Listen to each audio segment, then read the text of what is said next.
Now when you get to the end, pinch the last 2 strings together about 3 inches down. Right, don't be afraid, but take the loop off the peg.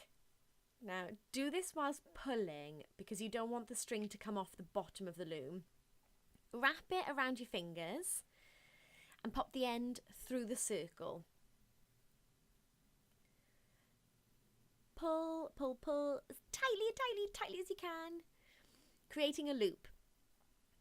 Then pop the loop over the peg or the slat or the nail, depending on what your loom has, and pull the loose string nice and tightly. And then just get a scissors, snip away the excess string. Simple.